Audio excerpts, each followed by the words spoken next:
Olá pessoal, professor Alex Bruno. Na aula de hoje eu vou explicar sobre função exponencial. Então fica comigo e vamos estudar.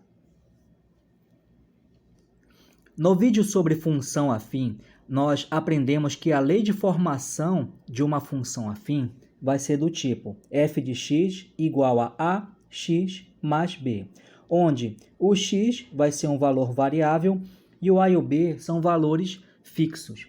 Estudamos também sobre a função quadrática, que ela possui a seguinte lei de formação: ax² mais bx mais c, em que o a, b e c são valores fixos e o x é o valor que vai modificando. Então, note que na função quadrática nós temos aqui uma variável elevada ao quadrado.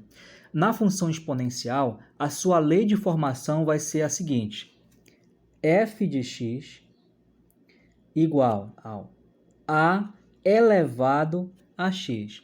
Note a diferença, né? Na função quadrática, nós temos que o expoente 2 é o expoente fixo. No caso da função exponencial, quem vai variar vai ser a potência, e temos que a base dessa potência é um valor fornecido. Por exemplo, podemos levar em consideração esta função aqui, ó. A base é 2 e o expoente vai variando. Se nós substituirmos um número qualquer aqui no lugar desse expoente, nós vamos obter resultados diferentes. Sendo x igual a 2, temos que o valor numérico da função vai ser 2 ao quadrado, que resulta em 4. Então, quem vai variando aqui vai ser sempre a potência, no caso da função exponencial. Existe uma condição para que uma expressão desse tipo seja uma função exponencial. Esse valor a tem que ser diferente de 1 e esse valor a também tem que ser maior do que zero. Ele não pode ser nem igual a zero e nem menor do que zero. No caso, seria um número negativo. Mas por que uma função exponencial, o valor a não pode ser nem o número 1, nem negativo e nem igual a zero? Vamos já verificar. Uma primeira situação é que o estudo de uma função, qualquer que seja, exige que nós analisemos o comportamento dessa função à medida que essa variável x vai modificando. Então, vamos analisar o seguinte: considerando que o a fosse igual a 1, o que ocorreria com a função? Teremos a função desse tipo aqui, f de x igual a 1 elevado a x. Já é possível imaginar o que vai acontecer. Independente do valor de x, o resultado sempre será 1. Olha, 1 elevado a qualquer expoente sempre resultará em 1. Então, por exemplo, aqui, f de 5 vai ser igual a 1 elevado à quinta potência, que é 1 vezes 1 multiplicado 5 vezes, resulta 1.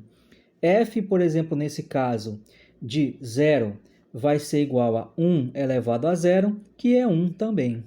Então, não importa qual o valor da variável x, se o a fosse igual a 1, nós teremos uma função constante. Então, nesse caso, não é muito interessante estudar essa função.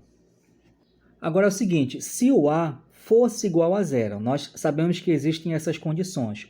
O valor do a não pode ser igual a 1, não pode ser igual a 0 e não pode ser menor do que 0. Então, vamos verificar o porquê. Se a fosse igual a 0, nós teremos uma função desse tipo, 0 elevado a x.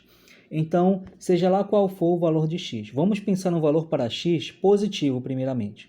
Então, 5, teríamos 0 elevado a 5, que vai ser 0 vezes 0 multiplicado 5 vezes, vai dar 0. Agora, vamos pensar o seguinte: o 0 elevado a 0, no caso, para x igual a 0, né? Teríamos 0 elevado a 0, que nós consideramos no ensino médio como sendo igual a 1. E agora, se o x assumisse um valor negativo, por exemplo, aqui o x fosse igual a menos 2, teríamos o seguinte: 0 elevado a menos 2. Que seria igual a uma fração, né? Toda vez que nós temos uma potência negativa, nós invertemos o valor do número e elevamos aqui a potência. Teríamos o seguinte: 1 sobre 0. E, para quem está lembrado, essa operação aqui é impossível. Não é possível obter o resultado de 1 dividido por 0.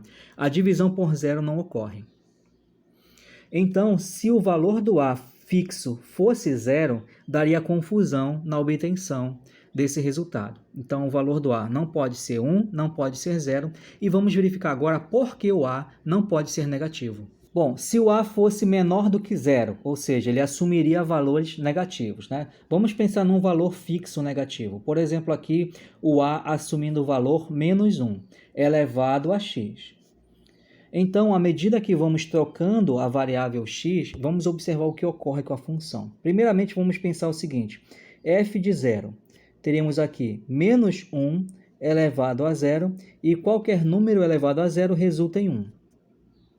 Considerando agora que o valor do x vai ser igual a 1, teremos o seguinte: menos 1 elevado a 1, que resultaria em menos 1.